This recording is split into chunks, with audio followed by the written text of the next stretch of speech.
Let me explain you multinomial logistic regression. In this tutorial, I'll explain you what is multinomial logistic regression, where it is applicable, how it is solved or worked out, and how does it predict the outcome. Let's start with what is multinomial logistic regression. Till now, we had a scenario where the outcome were two categories. They were dichotomous. For example, responder, non-responder, loss giving or good profile, buyer or non-buyer, or account holder will make payment or not. So if you look at everywhere, there are two classes.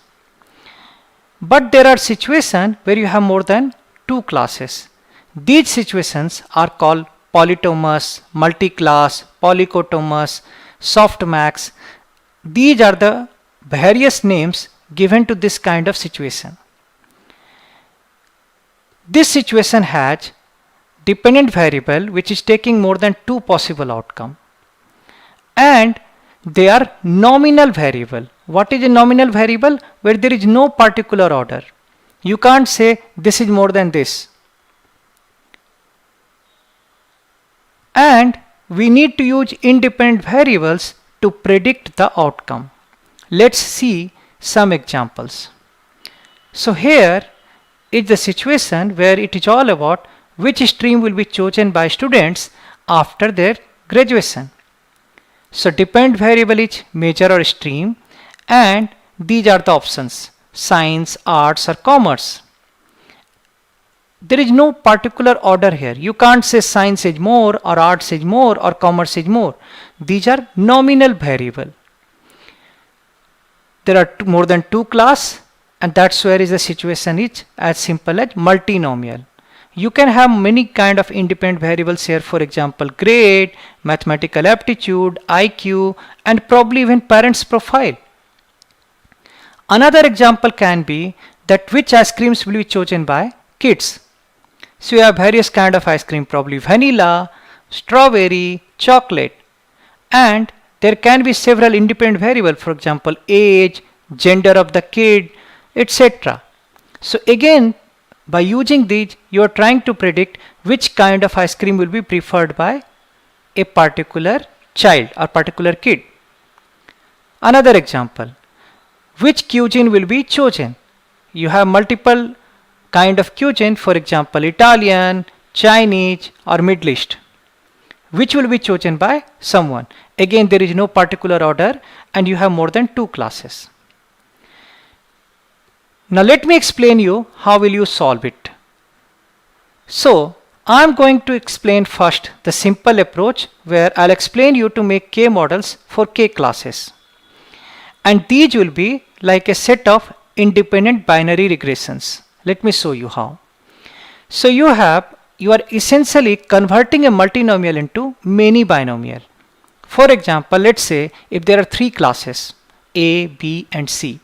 What you will do, in step 1, you will develop three models: class A versus rest, class B versus rest, and class C versus rest. In first scenario, when you are doing class A versus rest, class A is 1, all others are 0. In another scenario, class B is 1, all others are 0. Here C is 1, A and B is 0. Then you will develop equation of the three probabilities: PA, which will be obviously exponential intercept plus betas plus 1 divided by 1 plus exponential intercept plus betas and all those things, very much the way you find in logistic. So you will have three equations: PA for the probability of A, probability of B and probability of C. And what you will do, you will assign any record to the class based on input variables which has the highest probability. So if PA is greater than PB and PA is greater than PC, you will say outcome equal to class A. Now let me explain you slightly advanced approach through simultaneous models. Here you will develop K-1 models only for K classes. And this will again be a set of independent binary regressions, And what you need to understand, this is just one of the method. There are many other methods possible, but this will be good enough for you to understand SAS or R outcome when I'll explain you.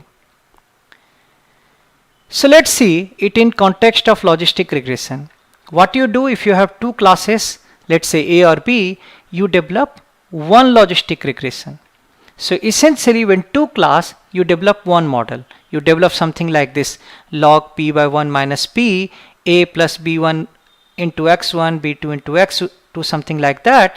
And that's where you get equation of probability, which is exponential of beta divided by 1 plus exponential of beta, where beta I'm referring to this particular part. And then you say if probability is greater than 0.5, it is class 1 or otherwise. Can we extend this for multi-class? What do I mean? I mean, if there are k classes, can we develop just k minus 1 model? Why do we need to develop all k models? And the answer is yes. Let me explain you how. So what you are going to do, if you have three classes A, B and C, let's choose a particular class as the reference class. For example, let's choose C as the reference class. Then what you will develop? You will develop first model like log PA by PC, and again intercept 1, B1 x1, B2 x2, like that. Here I have colored something just to show you that this time I am referring to A, class A.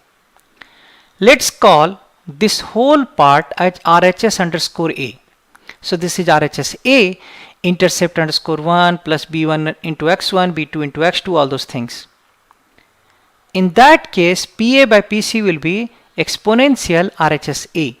I'm just not pronouncing underscore all the time. Similarly, now you can say PA equal to PC into exponential RHS A. Now you can develop second model, which will be log P by log PB by PC. If you recall, in binary case, you're doing P by 1 minus P. Here, PB by 1 PC. Again, your intercept plus B2, X2, all those things. I have just shown 2 to show you that it is for B. Again, you can take RHS and it will come out like PB equal to PC into exponential RHS B. Now, one thing you need to understand, PA plus PB plus PC has to be equal to 1.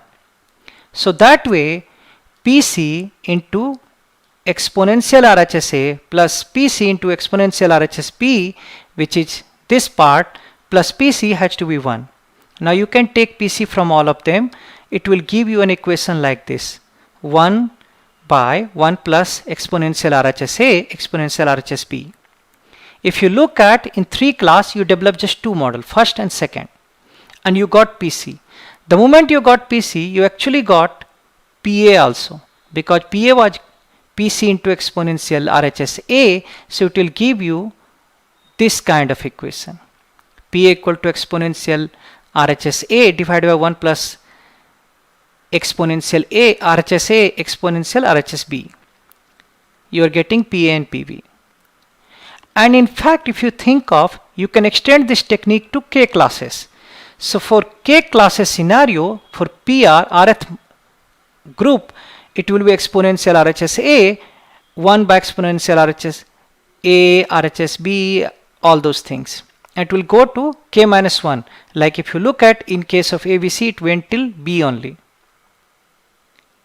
So this is the simultaneous approach. What is the advantage? Why we should do something like this? In this case, when you are developing J minus 1 model equation simultaneously, it results into a smaller standard error for the parameter estimates than fitting them separately. And that's why it makes sense to go for simultaneously solving these equations. What you need to understand, there are several methods of estimating these parameters, and I'm not covering them here. I'm just explaining you briefly that how does it work. Also, that you are choosing category A or category B or category C as the baseline. If there are 3 categories, it has no impact on the final equation. So essentially, which category you are taking as reference is immaterial. Very much like that happens anywhere, even in case of dummy variable regression or conjoint analysis, this kind of thing happens.